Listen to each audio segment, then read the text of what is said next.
Hey there, it's Mandy. I'm back with an awesome page I made with one of our recipe templates. I'm going to choose these beautiful shimmery papers. I'm making a cover page for my 2021 album. And this is the template I'm going to use. And as you can see, this is the first time I'm using it. So the very first thing I'm going to do is use my pencil and copy each little square onto the backing of the packaging. That way I know where my pieces go once I cut them. The second thing I'm going to do, as you can see, is all these shapes, or a lot of these shapes, are exactly the same. So what I'm going to do is trace one shape, count how many of those I need, fold my paper that many times, and cut it out. Just similar to the snowflakes we used to do when we were kids, you're going to get that many pieces of that shape, and it works out a lot better. And then once I have them all cut out, I'm going to go ahead and just lay them on my backing that I had already traced the template onto, so I know where those pieces go when I go to put them on my page. It can get a little tricky, but you can do it. The only time this doesn't work is when you have a double-sided paper. Sometimes that messes you up a little bit. So as you can see, I got them cut out, and so I'm just going to lay them all out where they go. The next sheet is going to be the same thing. I need a certain number of these shapes to go around the edge, so I'll just fold my paper and cut.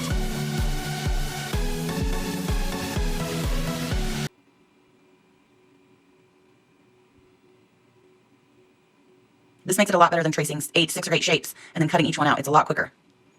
And I'll just lay them where they go on the backing sheet so that when I go to transfer them, I know where they go. And this last sheet I cut, I just wanted to, again, tell you guys it is double-sided paper, so I had to do a couple different cuts because I wanted to get the same paper on each that was showing, and the triangles wouldn't fit, so I had to cut a couple times on that one. So like I said, the only time that doesn't work is when you have a double-sided paper or a shape that doesn't flip.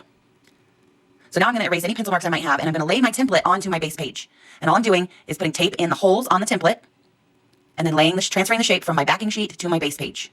So easy. Again, just put the tape. I'm using repositionable, so if I can move it if I need to. Put the tape in the hole on the template that's on your base page, and transfer your shapes from your backing sheet to your base page. Once you get all those done, you're going to go ahead and peel that template up, and you'll have your finished page. And then you can embellish and journal. And I want you to pay attention to this template. There are lots of different shapes in there. You can do lots of things. And as you can see, my centerpiece is just one big, I don't know if that's an octagon or a hexagon, but it's just one big shape. I didn't do all the little tiny triangles and squares. So their options are endless with these templates.